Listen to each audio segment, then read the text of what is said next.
Yeah, say that you get it. I know you go well. You go always do Set. We shake hand.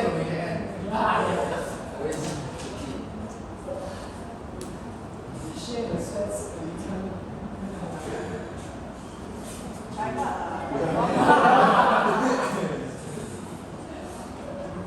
Okay, so let's see. Try one. Happy to verify. Has the answer is right or wrong?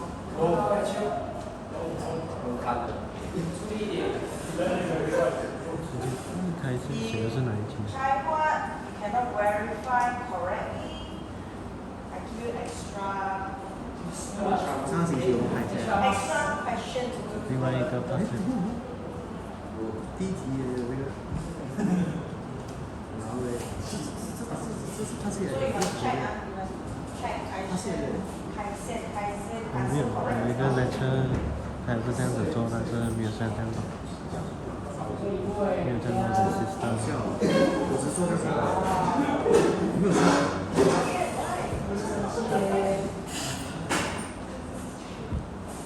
So from the load cell to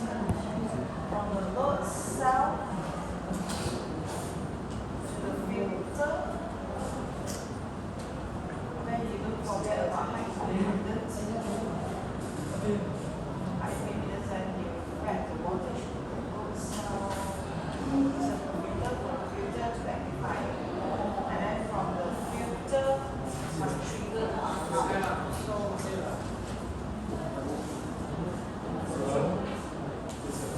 Where is your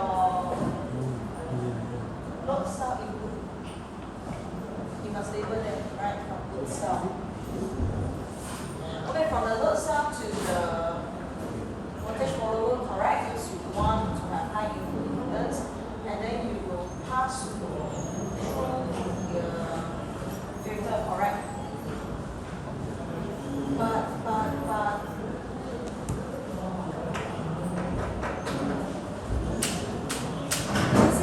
oh, never mind. Oh, this one is Taiwan. Taiwan. Can you verify? I can answer correct or not?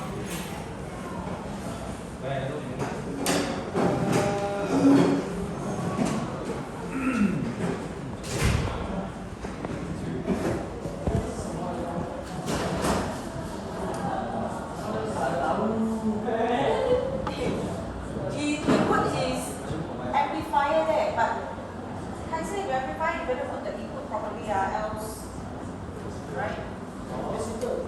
Later you have issue. But then I think your issue is more than just this.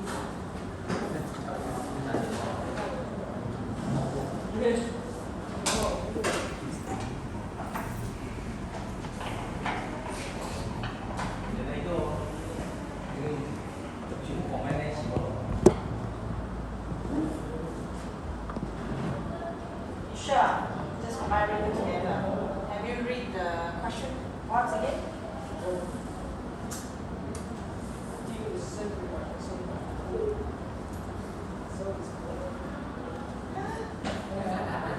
I said, you need to trigger the alarm when it's exceed 40 kg, so that value will be, what's that value on 450?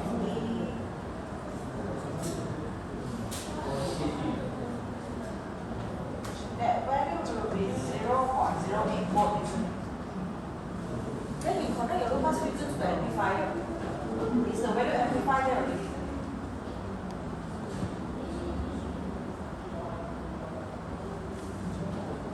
He connect the amplifier to be the non-inverting input. But then here you set the reference. You set the reference to be 0.08. Because this is meant for 50 degrees Celsius. But then you connect the wire from your amplifier to the non-inverting input.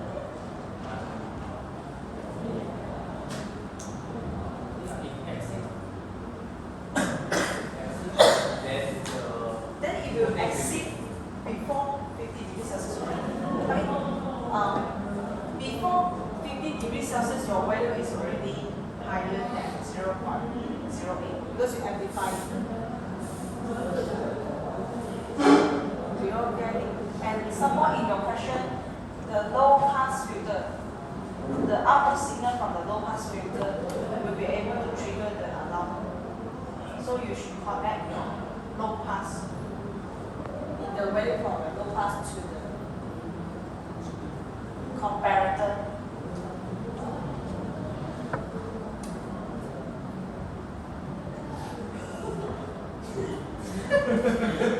You are quiet because you don't understand. You don't understand. Okay, first thing first I go to the most direct one. The question asks for low pass. Okay, the signal from a low pass to trigger the alarm. So means that you should actually directly connect the low pass filter to the comparator. Right? This is the first mistake. The instruction from the question. Even if you want to argue, another thing we cannot argue is that here the reference is you set it to be 0.08 volt when you have 50 degrees Celsius. Right? But then you have amplifier here. It means that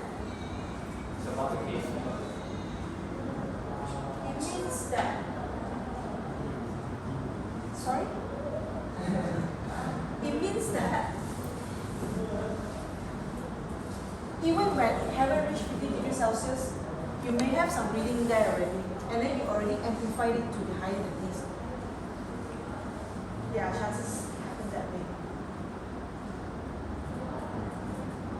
Right? Because you have amplified. I only want you to trigger when it exceeds 50 degrees Celsius, but now there are chances that even when you haven't reached 50 degrees Celsius, you already amplify the value to be higher than 0.08. Means that when you haven't reached 50 degrees Celsius, there are chances that you already triggered the alarm because you connect it to the amplifier. Then only you connect it to the non-emitting with them. So there are two mistakes there. So there's, I mean, if I don't can get it. Can? Yeah, we work can? You lay there like that, it's what?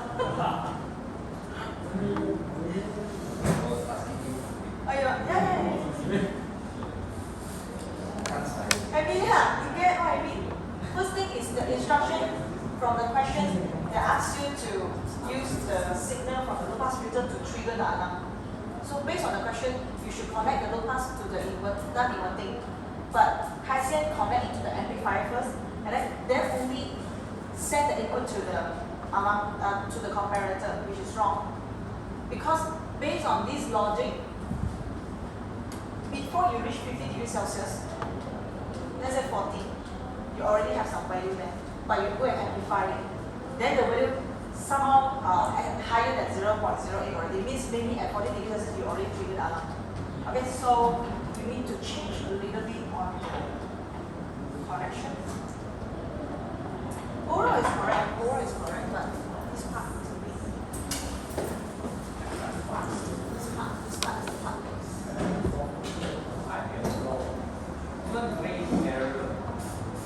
Yeah, you can.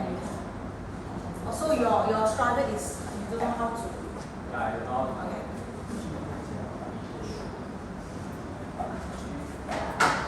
So basically, from this low pass filter, you should connect to one of them, which is the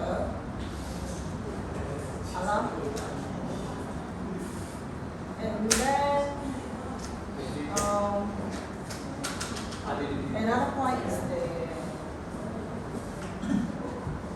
amplifier. Yeah.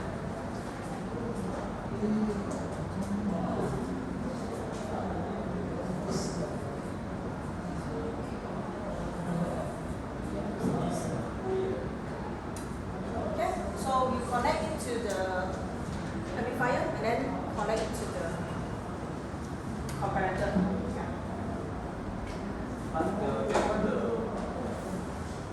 Yeah, the output from the filter connect to the amplifier and then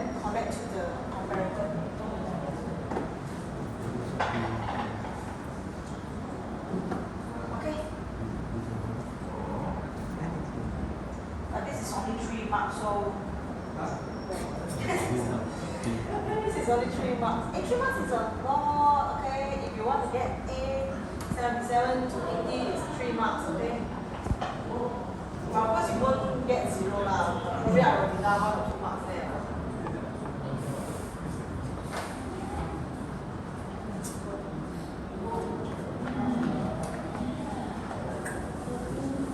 Okay, so this is for the past year question that we discussed the other day. Alright, so just now some of you haven't come in yet, so we were talking about the tutorial. Our tutorial 2, we already done discussing until here. Okay, I want to ask you one thing.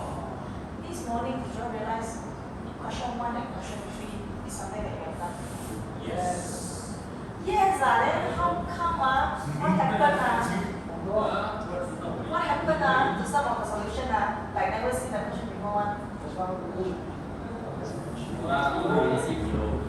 You don't realize, but oh, you did not copy that to your notes there or you did not study that.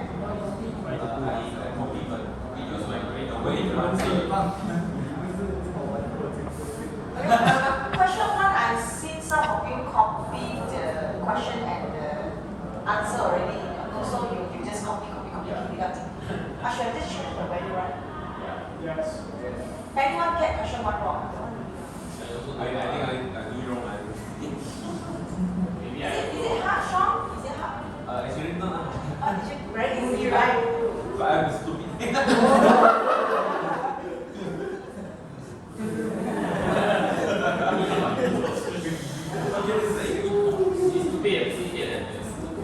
Yeah, you see, they don't know.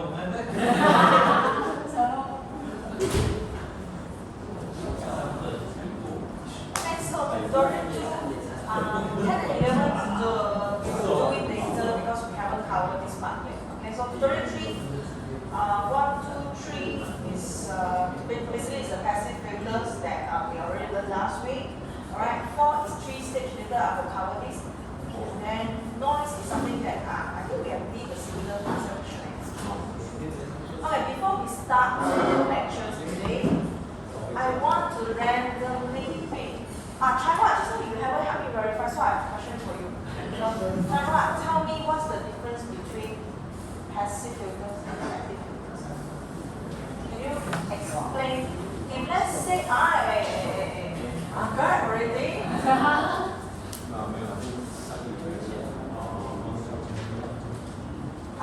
Describe it. Imagine if you were to answer this in a final exam, you need to write it. I want to ask you, what's the difference between passive filters and active filters? If we don't look at notes, how would you answer this?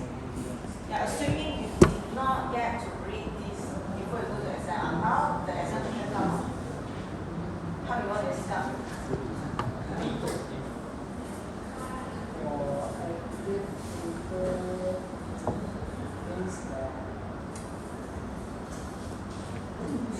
You cannot remember even a single detail. Oh.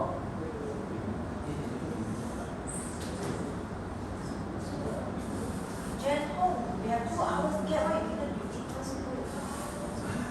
Where did you go? Where did you go? Go back to sleep because they didn't sleep. Oh.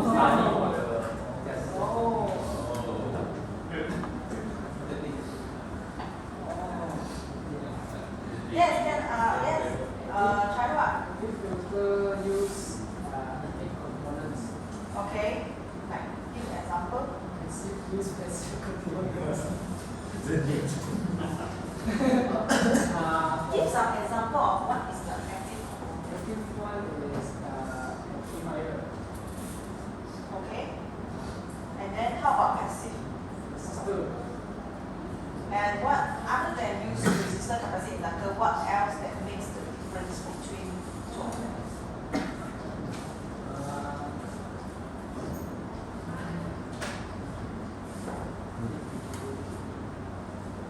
one is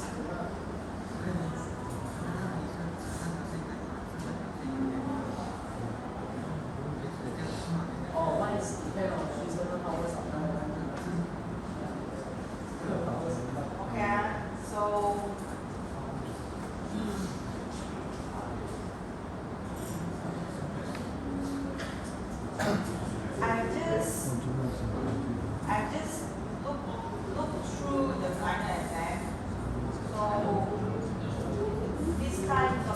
is the one that prepared the. No, no. PR for. What? No idea? No,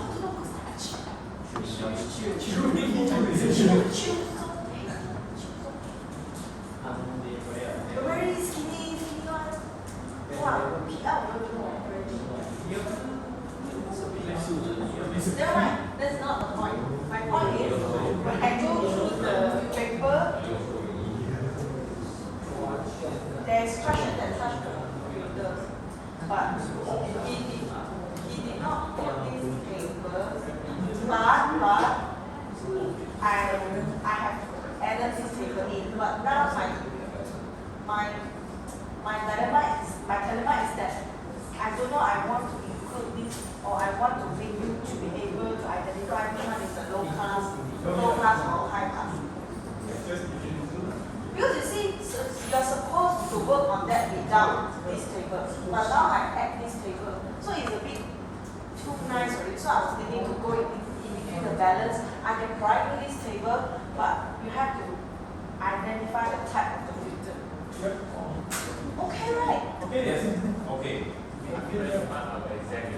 Sean, everything I'm saying okay very loud. Next round. No, I don't think about it. I haven't think about it, but so far I put this entire table in already. But I was thinking to take this part out. I was thinking about that. But I wouldn't really know if I decided to take out. I'm still thinking about that. Why? Because I think I need to make your work harder. Okay. How many tests will we have for this subject? Only one. Huh? Only one. You This one is only 12 out of 40 on the entire. The rest from the group one. Yeah, 28 marks from your lab report. So it's 14 to 12.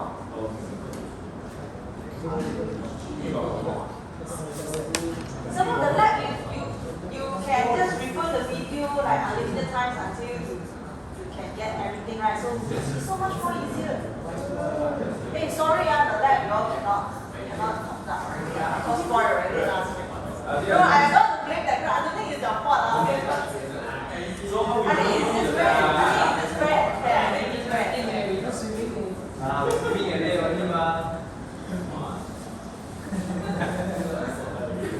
It was unexpected. I don't think anyone intends to spoil it out. Okay, so how we gonna do the next? yeah, okay, I already uploaded the video. The data is all inside, right? They will watch that. They will watch that. No time. Okay, so last week we already go through some basic passive filters design. So this week just something extra. Okay, so how about this end stage filter? So you have higher order of the filter with higher order. So you can observe that actually the formula is quite similar, right? It's actually the same. It's just that if let's say you have a higher stage one, you just increase the power here, right? The end here. So of course this formula will not be provided, but you can actually refer back to the this table. You just add an n, right? Just add an n for end stage filters. That's the only difference, right? You can observe the trend. So if I have a question like that, so I think you can just remember, okay? End stage filter, you just add the power, that's it. Alright? So to give you some chance to have some hands-on experience. Okay, if let's say you have a two-stage RC high-pass filters. Okay, I want to do something. Well, I see someone very panicky flipping through the. Yeah, I want to ask my question. Okay, so now you have this. Don't flip to the note. Okay, so now that our question is two-stage RC high-pass filters. I want to ask which one is high-pass RC. Ihan, which one? Which one is the high pass RC filter?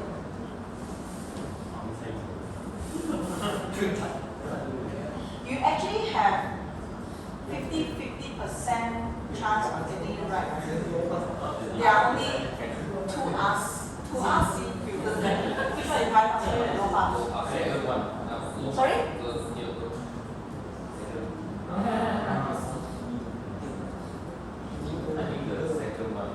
Why is it the second one?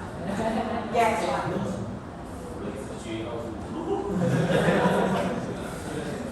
Let's see. High pass filters, right? How we define high pass? Do you still remember? High pass filters.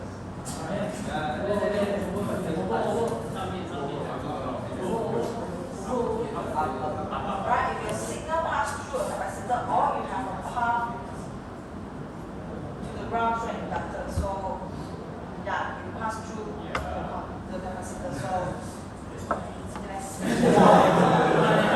Okay, so what you have to do, if let's say this is a two-stage, tell me what you have to do if this is a two-stage.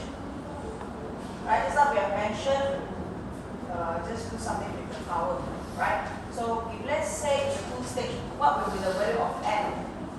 Even again. Huh? What will be the value of your N if this is a two-stage?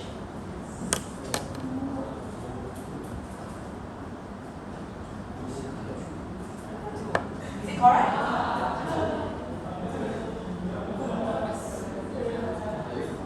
Okay, so the question is very simple. So if it's a two-stage, then you just put N equals to 2. Okay? Be confident. I'm so sure about that.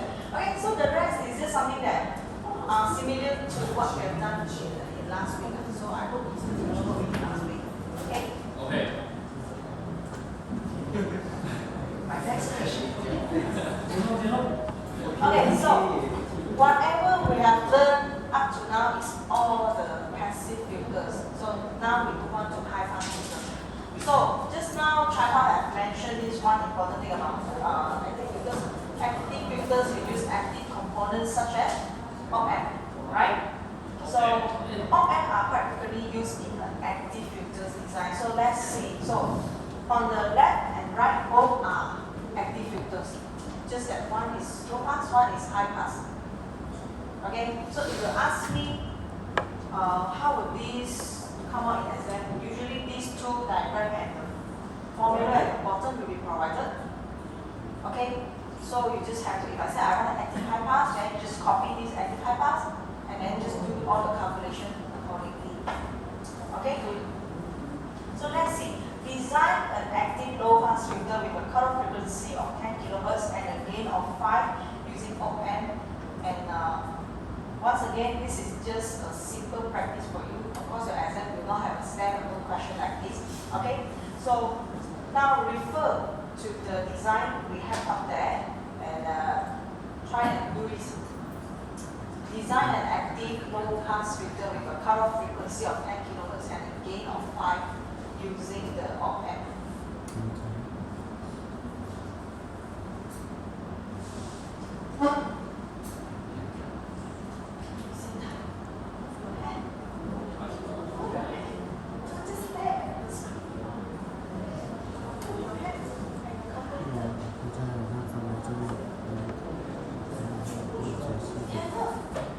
Very nice to sleep right after food. After lunch, all the sugar rush to your brain.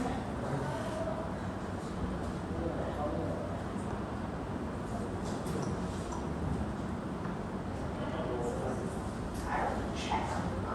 Check it out. I'll ask you what is your first step, second step, third step.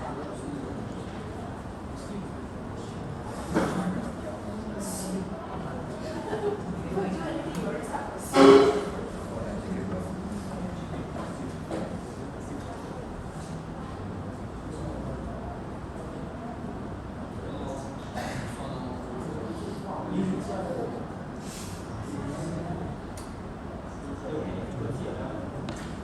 Confidence is given, okay? Confidence is given, and the gain is given. So what are you going to do? My turn to rest. Yes, Sharon. Very good today. Later have some softies. Okay. This entire morning is like smiling there. The questions must be too easy for you.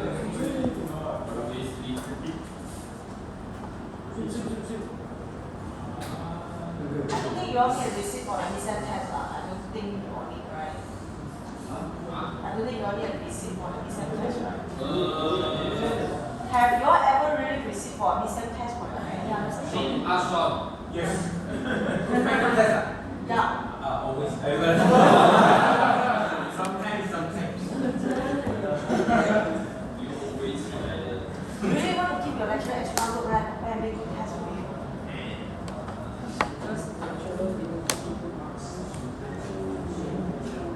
Wow.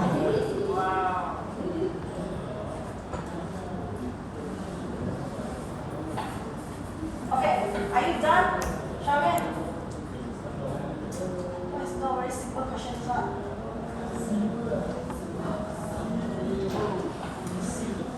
So far, any topic that you already find difficult, no, right? Everything is difficult? No, my student always say this subject is one of the easiest subjects I ever had. Huh? Every are different from them. Must be lying. You all took other subjects like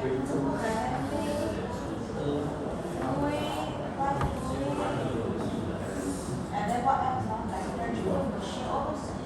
Is it those? Yen is electrical machine is a miracle because Is what? it's like a miracle.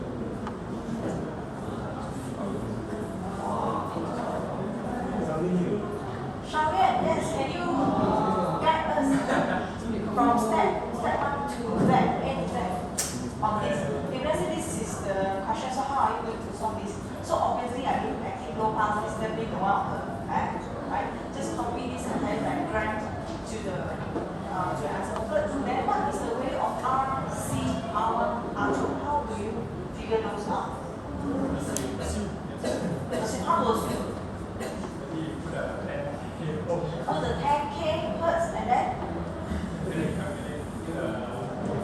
You assume R1. You assume R1. Don't confuse us. Why don't you jump to R1 from here? You have only R and C here. R1, R2 is a different thing.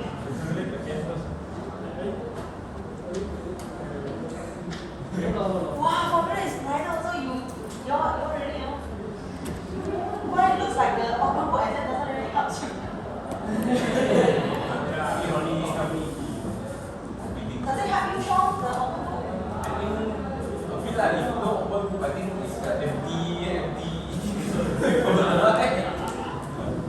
You did the question before and without open book you can submit empty. I know, but not sure. But with the paper, I'm sure I'm wrong.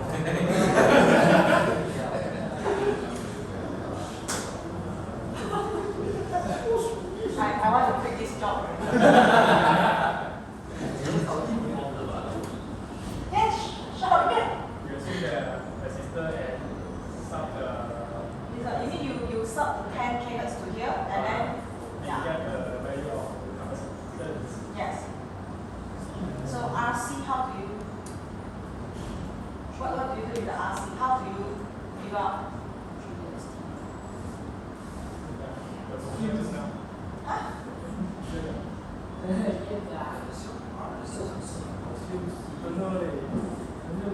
Jukam, can you help? Xiaoyan? I assume you mastered the topic very well. Since you are the only one that do not bring it and know what it is. Are you confident or you forget to bring the notes? You're very steady. Hey, Jukam, what happened? Yes, you submit. You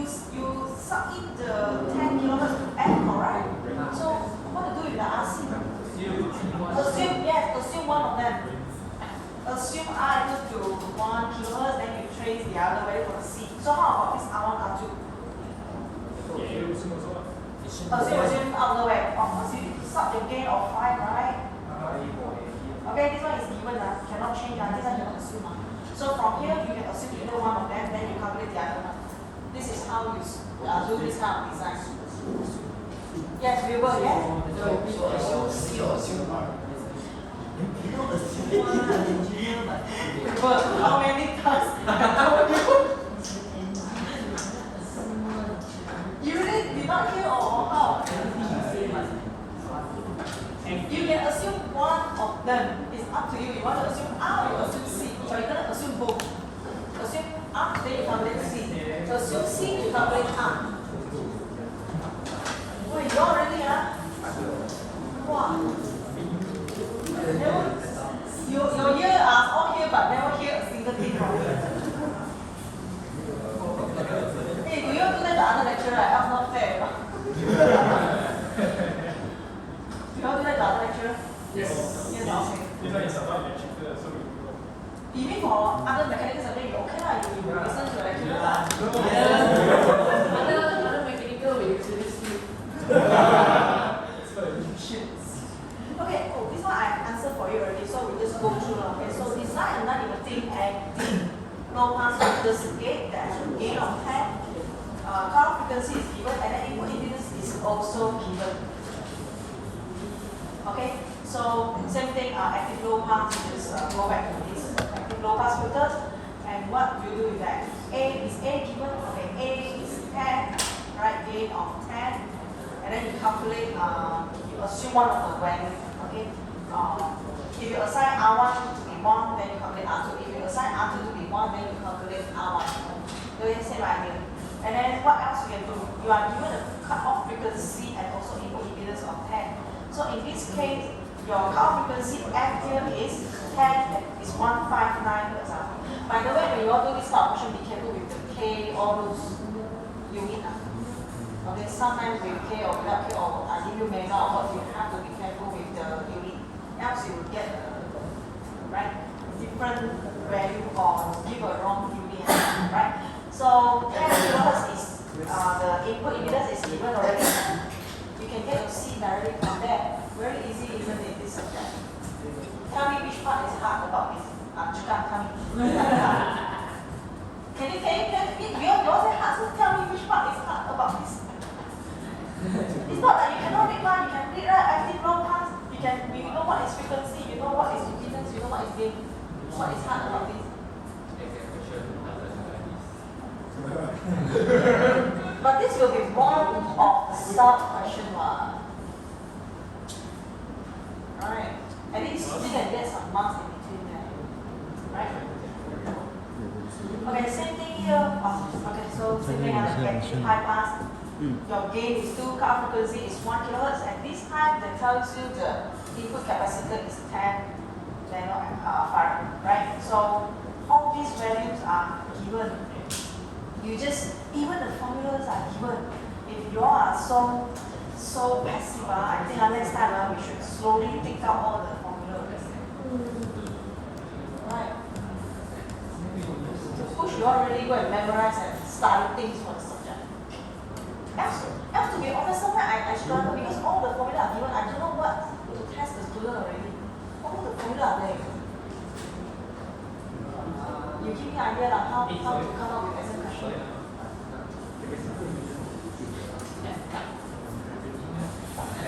Okay, so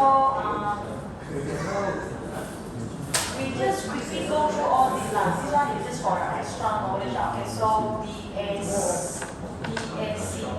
I think you all already learned how to design 8-bit. Even I give you 8-bit DAC, I think you know what to do already, right? If 8-bit DAC. What's that? Wilbur, tell me if this is a 8. Wait, no. If let's say this is a 8, I ask you to design an 8-bit DAC. How would you start it? First line. Yeah. 8-bit Yeah. DAC. 8-bit DAC. This morning you do 6-bit. Right? So if I ask you to do 8-bit, how do you do the first line? What is your first line of your solution? First line. Yeah. what will you do? Use the Oh, baru test je kau. oh yeah. Find the level first. How many levels? How many? The it's 2 power of n minus 1. The equation. Ah, okay. And then Okay, the rest, at least you know that one. Okay, at least you know that one. Okay, so I think to design the big one, even if I increase the level, I think you all should be able to do it already. So you all can observe, right? All the value of your resistor from your MSB most significantly and the least significantly. Basically, you can see the relationship is in the double every time, right? So 1R, 2R, 4R, you can see that. So next time you check your answer, you can see whether you work on it correctly or not. You can see the relationship from there, right? Even before you know the final view, right? So this one I will leave to you. So another one is ADC, analog to digital. Of course, we have no question on this ADC, but just for your reading, okay? Basically here, we just have some extra comparator there, okay, at the end, but I think no question there, so don't worry. Okay, if all that we have done, you already struck, I think I can add more things to you already. Okay, so can you give me one application of this dual slope inverter? This is a type of AD converter. So can you give me an application of this dual slope inverter? Search now. Whether you can find that. Okay, so basically, of course, in the actual world, when you want to measure temperature, this is analog signal, right? Because they will continuously changing value, right? So you need something to convert between the analog and the digital signal, right? So basically, dual slope, you can see that the graph of the voltage, you can see that it's actually you have two different slopes. One is a positive slope going up, and another one is the negative slope. Okay, so when it ramp up, of course, basically how to calculate the value basically is you need to do some integration. By the way, you all are thinking doing this time or next time? Oh, you did a lot of integration with the subject, isn't it? Sean taking.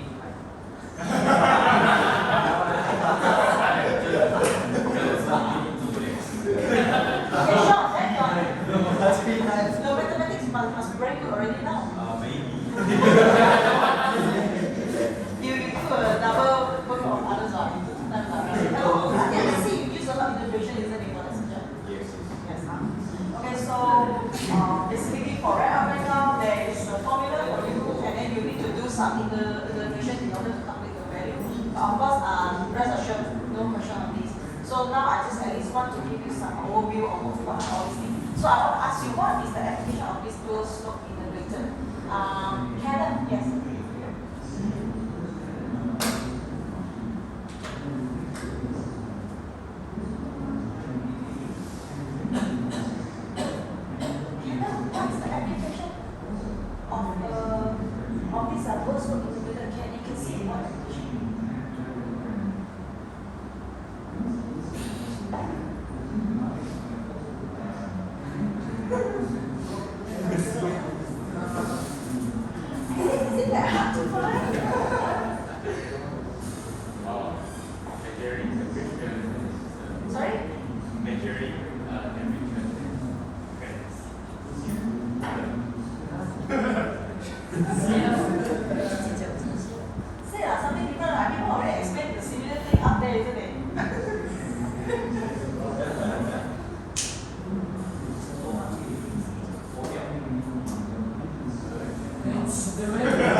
You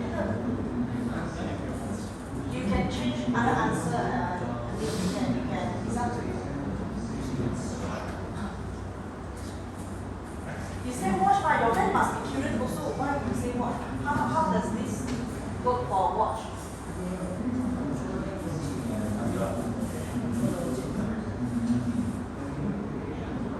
Huh? What shall I say? Control logic. Okay, I leave this to y'all to explore. Okay. So nothing much here. This one is just extra information now. Okay, so basically it's a lot of it's some mathematics now. So I'm not sure whether you all can still do all those integration or not. Okay, anyway, another important question that will come up in your final exam definitely is a bonus mark for you. Please don't bridge. You will learn all kind of bridge here, but I will only test you with no bridge. Okay? So basically, bridges are, you all also know how bridges work, why do we use that? So you use it to measure component value. Okay, you can measure resistance, you can measure inductance, you can measure capacitance, or sometimes certain things is a little bit not so direct.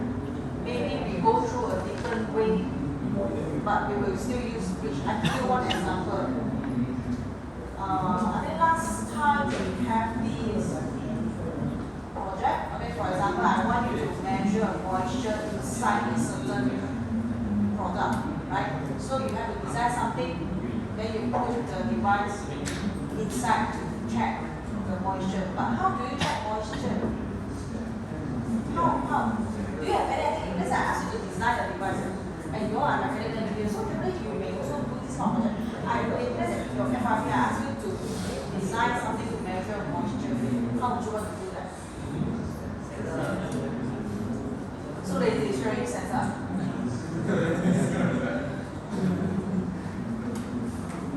If you were to design something from scratch,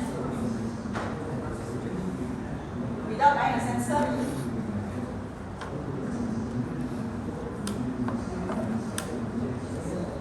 doing capstone, right? You should be very creative finding solution already. Wow, no idea. What kind of capstone project you want Sorry? Okay, so have you start?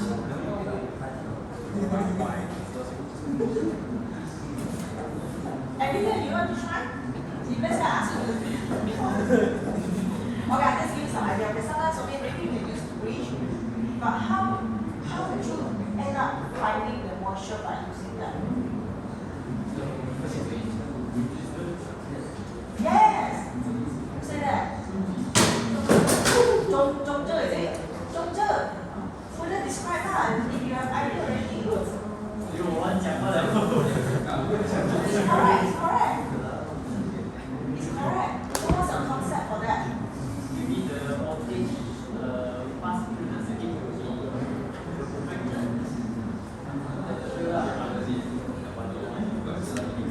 Okay, so maybe the moisture level will affect the reading of the resistor, then your output from the voltage will also change accordingly. Then that is how you get. Then you have to correlate that value to the moisture. Then you need to do some extra work. You need to develop some algorithm to calculate the relationship between the reading of the voltage of the resistor to the moisture level. Is that how you do it? Simple as that. But Dr. Why you just go ahead, you don't want me to ask more questions, so we just agree with me. Okay. How do you analyze a Wheatstone bridge? You all know that in the year one? Alright, this is in year one. Yes, don't say no, You did not even that, right? Just Go through. Okay, so I think you all should have some basic concepts on how to interpret the bridge, right? So the bridge is balanced, random,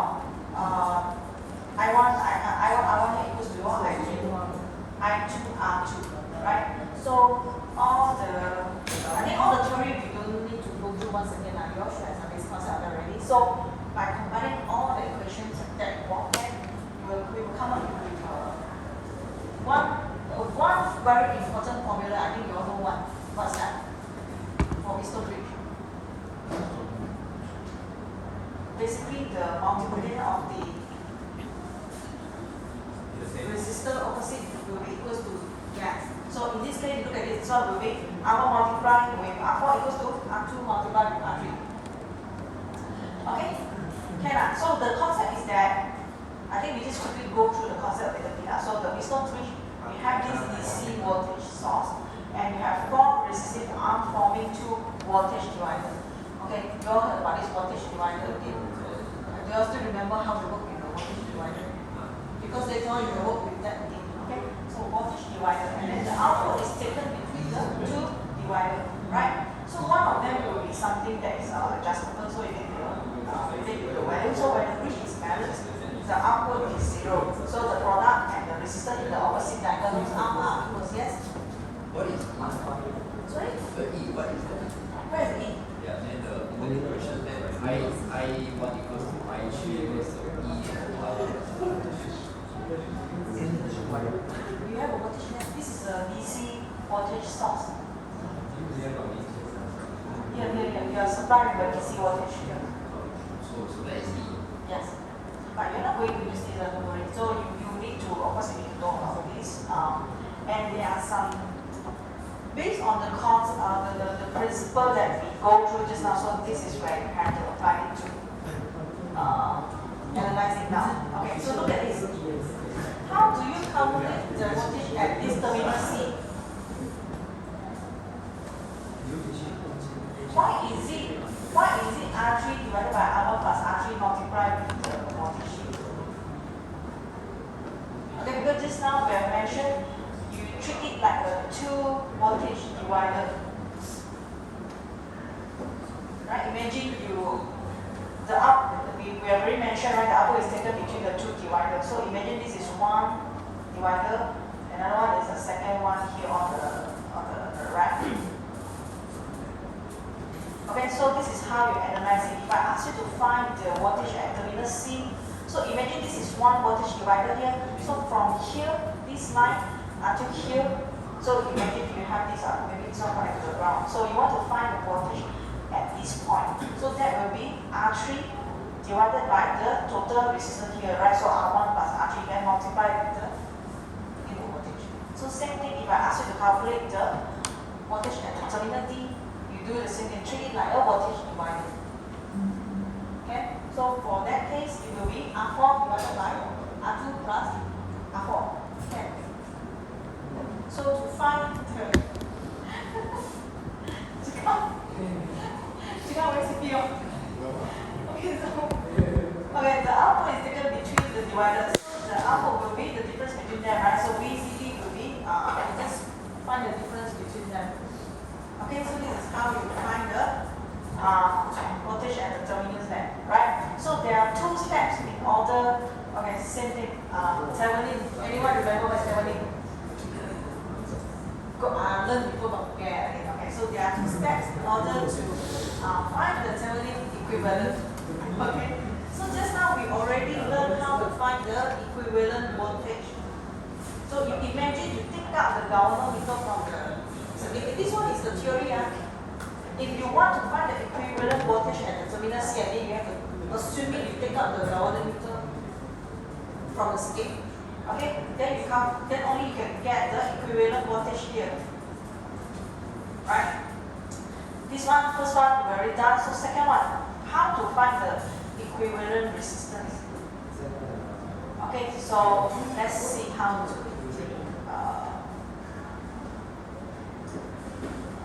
this one. Okay, I just already tell you that basically how to find the equivalent resistance is that you need to treat it as this one. This R1 is parallel to R3, R2 is parallel to R4. Then you just sum it up.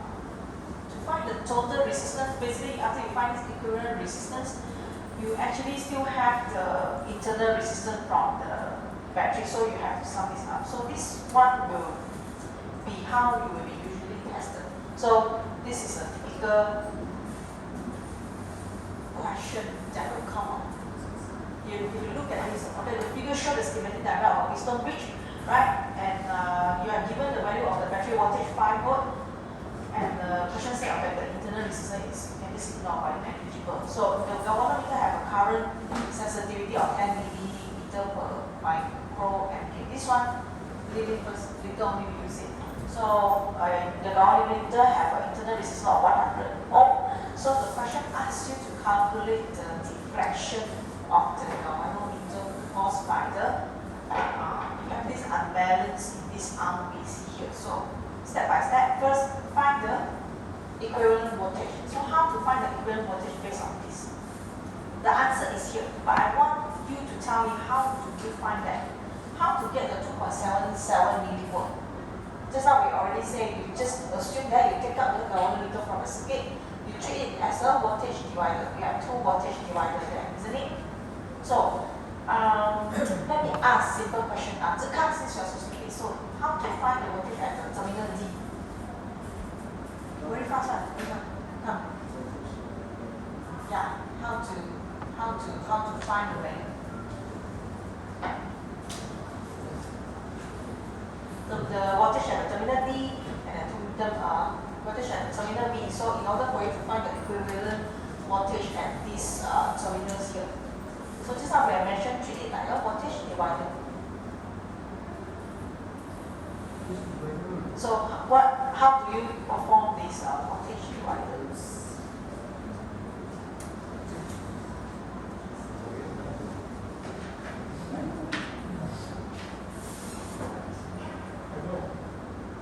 Sorry, no. Okay, good. You can help your friend. 200 over 300. Yes, very good. 200 over 300. Multiply with 5. Yes, very good. Can you tell your friend, maybe some of friends will ask? After people say that, you say your answer is like that. There's got any meaning or not? Wait, where is this 300 come from? I know you know, but the friend may not know. Where is this 300 come from? But this, I Yes, have right, question. yeah. I have question. Yeah, why? Why the voltage on point D, right, is referring to 200 resistance? Okay, you imagine imagine if let's say you treat it like what you call voltage divider. Okay, so if let's say I give you this circuit, alright? So this is D, isn't it? So I want to find the, let's say VD. Of course, it's from here to here. If let's say here we connect to some ground, right? Of course, we are looking for voltage across the because we are looking for the voltage across this line here. D, terminal D is here. What if the battery I connect? So she wants to connect. Your voltage is the right hand voltage. No, the battery I have the connection of battery. You mean this one? Yeah. Then you divide it like this, you connect your ground here, then of course you go for here. So we need to follow the direction of power. Actually, you just have to be consistent throughout the entire calculation. You will get the same value. It's just that you will get negative value because you are doing it in the reverse direction. But you must be consistent. Don't circle that you find the voltage across here. Then for this line you find the voltage across here. Then it's not consistent already. Okay? Just like I think I've mentioned a few times to you when you all do all the like Nash analysis or whatever, you have to be consistent with your direction. Okay? So in this case, to make your line hard, so just be consistently, okay, let's say I similarly just find the voltage across here. And if let's say to find this VB or EB here, so it says across here. Okay? Yeah. I want to find these.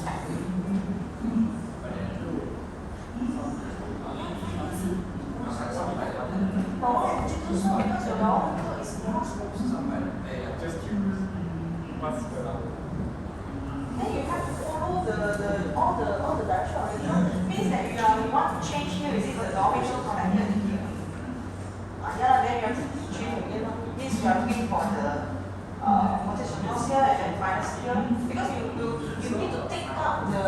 galvanometer, this is the theory, the Thevenin theory. You need to take out the galvanometer. Then you calculate, you treat it like a voltage divider. You go back to this page number. This is the theory. You take out the galvanometer from the circuit and then you find the equivalent voltage and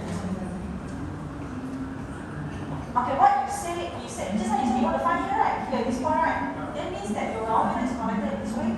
Then you take out the galvanometer, then yes, you check. You can calculate the equivalent voltage across here for both sides. Yes? Yeah? Okay. But don't worry, we are not that bad. When we come up with the Bristol bridge, we always give the same circuit to the student. We just change the value here and there. We are doing the same thing. So for Bristol bridge, we don't really set up track there. Okay, so okay, go back to here. So just now we mentioned is 200 divided by 300. So Shari, can you explain to our friend where do you get the 300?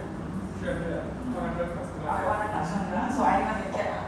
Okay, so for the terminal B, basically it's 2005 divided by 3005 multiplied with 5. Alright, very good. So you find the difference between them. This is how you find the equivalent voltage. Sharon, why are you always smiling? So means yes or no? Yes, us. You smile means you are happy, you understand? Okay. Okay, so how to find the Thevenin? How to find the Thevenin resistance? I think here we have some cannot say typo but basically this one should be the total resistance. Basically it's the total resistance. So this one actually is the Thevenin resistance plus with what? Internal resistance. So that is how you end up with 733.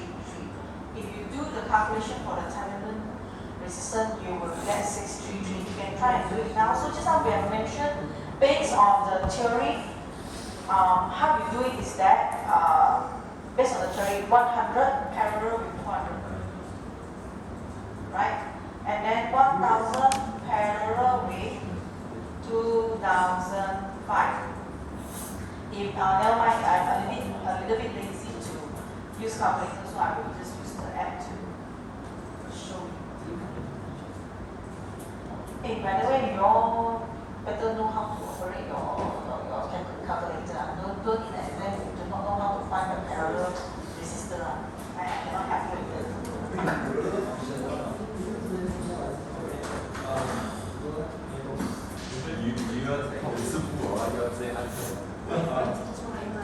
One over. So you have 100.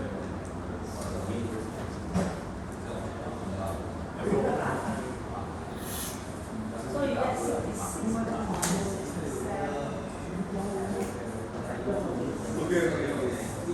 get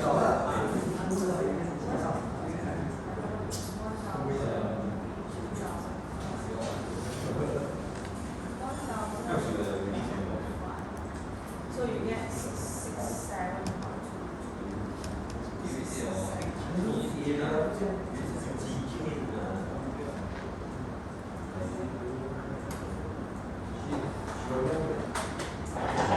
Okay, so if you find the parallel value, this will be 66.67 plus 667.22. But don't forget, you must remember, in the exam, if let's say you are given internal resistance, your total resistance, you should also include this 100 ohm from the internal resistance. So the total resistance will be 733 plus 100. Sorry, so means that no typo this here. They forget to add the extra information. Okay, so based on this one is the equivalent Thevenin circuit. Okay, so the current that is flowing through the galvanometer, do you all still remember the formula V equals to I? So you get the E, you get the E, you get the R. Then you can calculate the I, correct? Yes. Okay, so If let's say you find 2.77 millivolt and then this 833 ohm, you will find your current to be 3.33 microampere. Right? This is the current that will flow through the galvanometer. So you are almost 90% done for the question, but the question actually asks you for what? Calculate the deflection of the galvanometer caused by the 5 ohm balance. So basically the idea is just to ask you calculate the deflection. Right? Just now what we mentioned here, your galvanometer have a sensitivity of what? 10 millimeter per microampere, means for every microampere it will have a deflection of 10 millimeter. This is what it means. So if let's say you have a 3.33 microampere, what will be the deflection? How do you get the deflection in the end? Simple. Yes, oh sorry, what did you say? Yeah, correct, simple as that. So 3.33 multiplied with the sensitivity. So 3.33 times 10 will be 33.3 millimeter.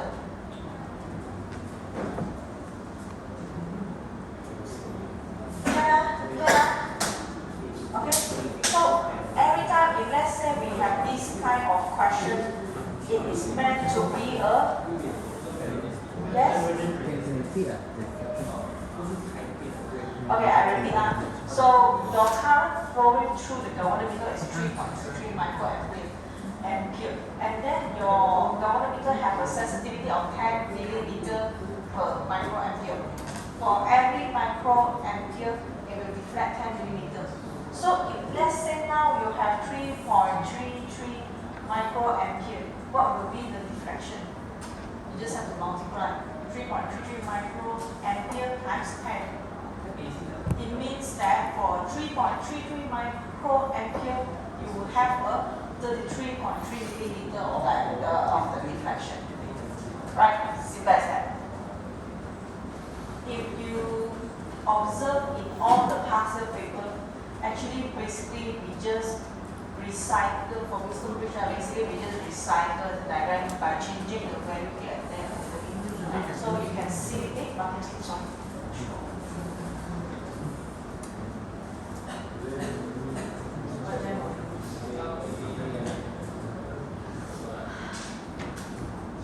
I want to show you the question. Of course, you all can try, but I give you a short break. You need a short break? Yes. Yes. You didn't discuss a lot of things, so okay, take a short break.